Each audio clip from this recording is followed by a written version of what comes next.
What's up, fight fans? Welcome back to the MMA Savvy podcast. It's your favorite host, Ari Weiss, alongside combat sport expert Big Rich Fulgoni. And today we'll be discussing UFC 327, Prochazka versus Ulberg that went down Saturday night in Miami. And then we'll analyze the light heavyweight division and break down what's next for newly crowned champion Carlos Ulberg. In standard Savvy fashion, we'll go through the card, break down all the big fights, and analyze what's next for the winning fighters. So with that, let's go straight to the card and get rolling.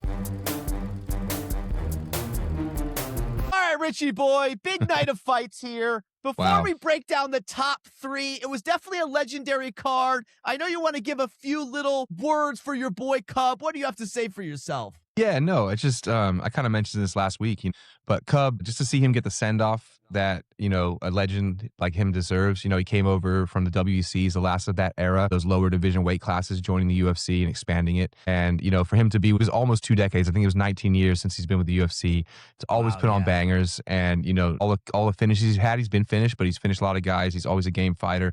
And then for him to actually go out with a full fairy tale performance like that, he looked so crisp with his striking. Feel kind of bad for Nate the Train being on the other end of that. But, I mean, what a legendary career and what a great send-off, a true swan song for Cub. So I was excited to see that. I thought it was rad. I got completely screwed on that, baby. All week I wanted to switch to Cub, and I didn't have the balls, and I was listening to all the podcasts of my boy Ken Flo, and a couple guys convinced me just to stay on Nate the Train. I thought maybe he was going to say, no, I'm not going to lose 3 straight. Cub, you're 41 years old. He was going to do it, and he got blitzkrieged while he was so pissed, and it started off by 1-4 night. This is BS, baby. While he took a major hit, custom props, go screw yourself.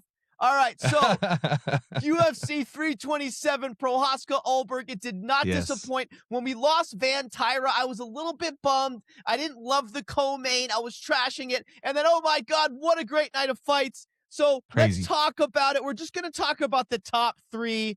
And we're going to start with Blaydes Hokik, because it's the best heavyweight fight of all time, hands down. It won fight of the night. It won performance of the night, which I think the first time you've seen that with the new bonuses in 2026. So your boy Josh took home $200K extra.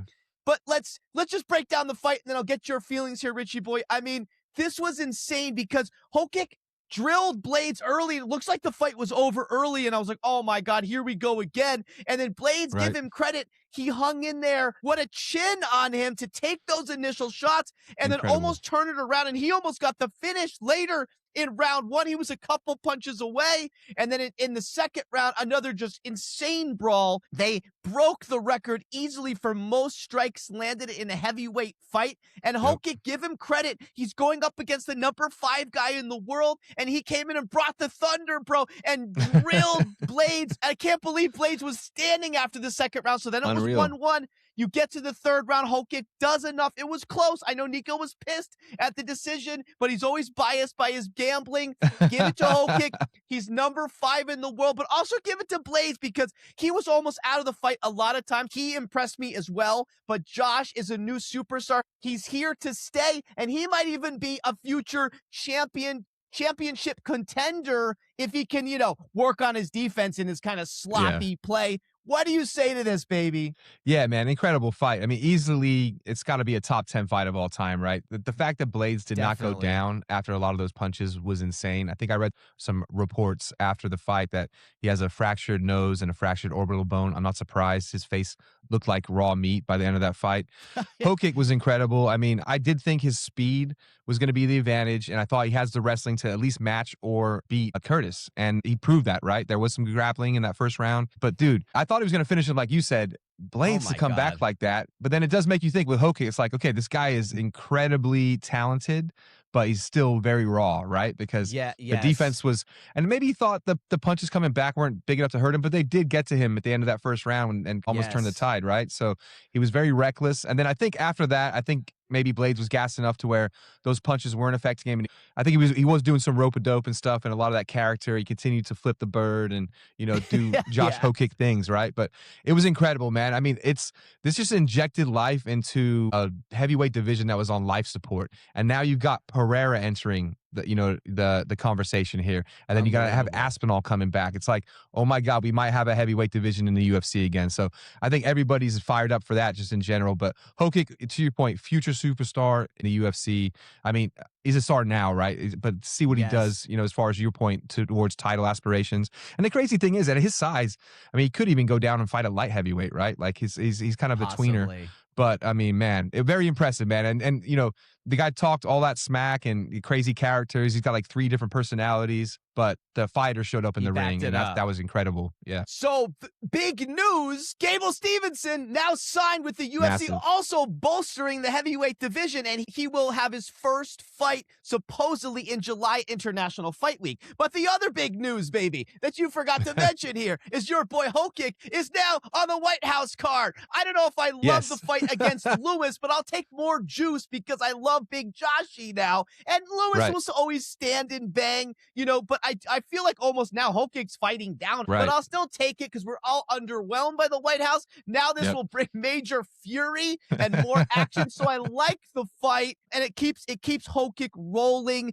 And then the same night, to your point, we'll then see what happens with Gon Pereira, because if Josh goes in and knocks out Lewis like nothing, he might be right in the conversation for a title shot this year, baby. Right. Yeah, it's incredible. The reason I kind of didn't mention it is I'm not sure he's going to be healthy enough to fight on that card yet. I know he went to the hospital, took a lot of damage. I'm going to be very curious to see if he can turn around and make it, but it seems like if he can get medically cleared, that he's going to do it. I think he's game to do it, so hopefully it does happen. And Lewis looked so slow in his last performance. Yeah. Josh needs to get up on the middle on him and just land some damage and maybe actually try a takedown and get him down and do some ground and pound. I'd be curious to see what that looks like. If he can get someone down, I want to see what his ground and pound looks like. But very well could be looking at, the heavyweight division coming back. And I think we're all excited for that because it's been absolute, trash pile, stands the top like 2 or 3 guys for a long time. Okay, baby. Co-main event that I was trashing all week, all month. I wouldn't even talk to you about the fight. Wally had enough of it. Mirzakhanov, Costa, it got promoted once the Van Tyra fight got moved a month from now in May, and I was bashing it. I was saying Costa's flip-flopping. This is BS. He's not even saying he's fully going to light heavyweight, which then he confirmed, and that pissed me off all week, too, from that BS thing you sent me, Richie boy, that he confirmed he's flip-flopping to 185 and 205, but let the door open. Wally will be the first one to admit I was wrong, baby. Costa came in. He looked huge at 205. He is 6'1". He was actually taller and bigger than Azamat, who I thought was more of the true light heavyweight. And in the first round, Costa was not getting pushed around. He had a great round. Azamat didn't really get into the flow. He looked uncomfortable. He backed him up, but he didn't land a lot. Yeah. Right. And then near the end of that round, Costa kind of got the takedown. He was on top. He landed some shots there. And then the second round, our boy Mirzakhanov did come back. He did start throwing and landing big punches like, oh, here we go. Costa's going down. But I remember there was a key moment in the fight where Mirzakhanov went in. Costa had a great counter punch that then kind of stopped Azamat in his tracks and pumped him up for the third round. And then boom, he comes out like a killer in the third round and gets him with the leg kicks, breaks the arm. Before you know it, it's over. He wins, baby. And now what's crazy, now Costa's about to be the number 6 guy in the world. And we're going to look at the division later. He might be right up there. What do you say about this? Yeah, so you were wrong about Costa, being right for the division. And obviously he did inject some great new life and new blood into the light heavyweight. Wasn't as down bad as the heavyweight division, but it needed some work too. So yeah, he definitely gave it a big shot in the arm.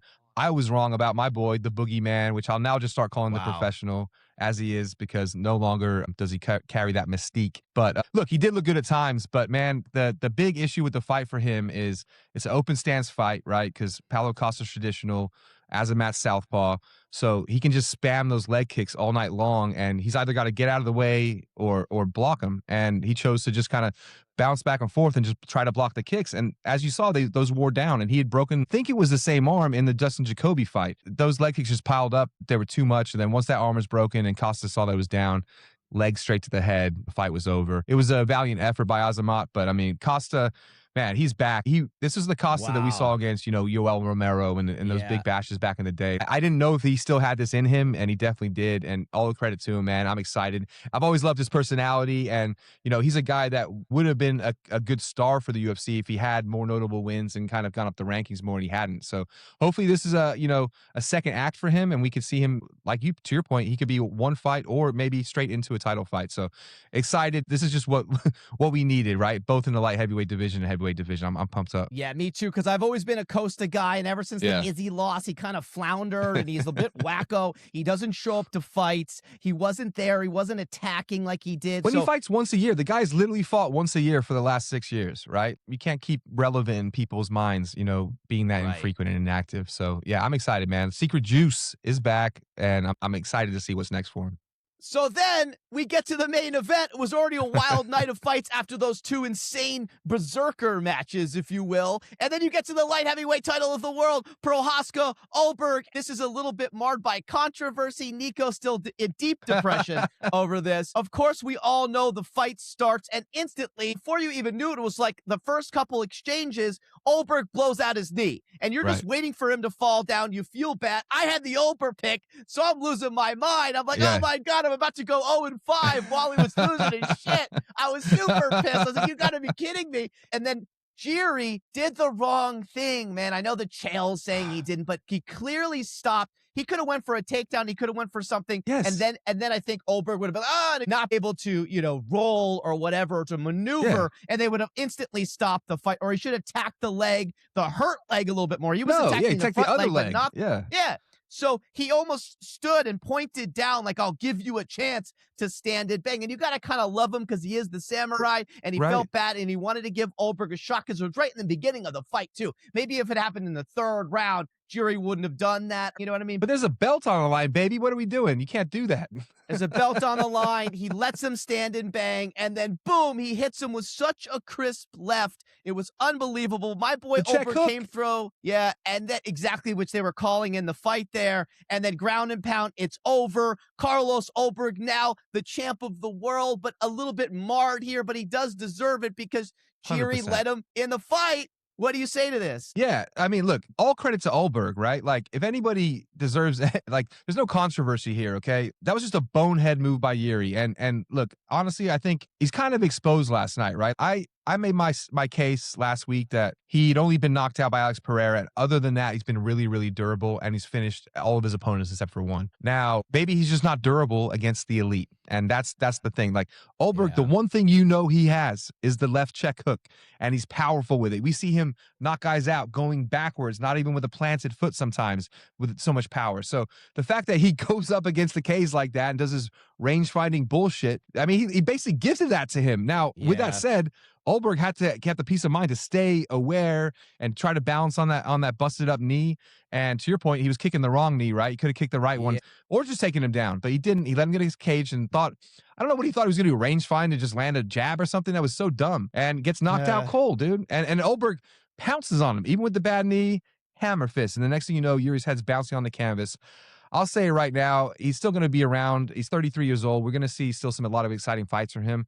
But man, I just don't think he has it at the elite level to hold the belt. I mean, he got there once under some kind of, unique circumstances with some injuries and things like that. But man, I like Jiri, but at a certain point, you can't just have offense be your defense, and that's the problem. So now, what is next for the newly crowned champion, baby? The bummer is we be talking about the big fight, his next fight, but now the injury is messing everything up. So let's look at the light heavyweight division now that Carlos Ulberg is the newly minted champ. Of course, the top 15 hasn't been updated yet. It will be Monday morning, and we still have Alex Pereira there, which is nonsense. Come on, UFC. Update your crap, baby. Update your crap. So you'll see Ulberg there. It's one of my number one pet peeves. You'll see Ulberg there at the top come Monday. The bummer is it's probably an ACL, which means he's out at least 6 months, maybe longer, 9 months. I hear 9 to 12 for an ACL. Oh my God. And if there's another ligament affected, it could be, over a year. So it's almost like the Jiri and the Hill thing where they get the title and then instantly they have to vacate. Yep. I don't know what Dana's going to do. I don't know if they make an interim title right away. Maybe they wait a little bit to see how the surgery goes and things like that. Right. But there's not that many options. Let's break it down. The bummer is Now, Jiri's probably going to take a little time. He's about to have the birth of his child. I can't imagine after that sort of depressing ending, he's going to want to jump back in the cage right away. But maybe he does because he's going to want to not think about it and is losing sleep over it. So maybe he does want to jump in a couple months. But Ankalaev Roundtree, decent fight, even though Roundtree lost to Jiri. He was winning that fight, though, until he got a little sloppy in that third round. So I actually do like Ankalaev Roundtree. You already have Blachowicz, Guskov booked next month, but I don't know, unless Guskov starches Blachowicz, I don't know if either guy's really going to be in the running because I think Jan has a fight or so left and he's done. I don't see him being in the championship running anymore. Ozdemir is coming off a great win, so he's lacking a fight. And now Mirzakhanov, who we thought maybe would be there, has kind of fallen from grace. And that's really it. Because Reyes won, but no one even wants to talk about that fight because it was one of the worst fights in history. Injured now too, so he's going to be out for a period of time. Likely a broken arm again, right? So he's going to be sidelined. So you're sort of screwed here with the options. So it seems like it's got to be Ankalaev Roundtree unless Jiri wants to come back right away. And then I guess they do Ankalaev Jiri, but I don't know if they do the interim title right away. Unless we know for sure Ulberg's out a year, then I guess you got to do it. So I'm a little bit more perplexed at what I should position to you here, Richie boy. Do you have any options for us? Yeah, not really. I mean, you kind of nailed it there. Like, what do you really do other than Khalil and Ankalaev, right? If there's an interim situation, or you have them fight #1 contender fight if he can come back within a reasonable amount of time. And then I'm kind of curious what's going on with Jamal Hill.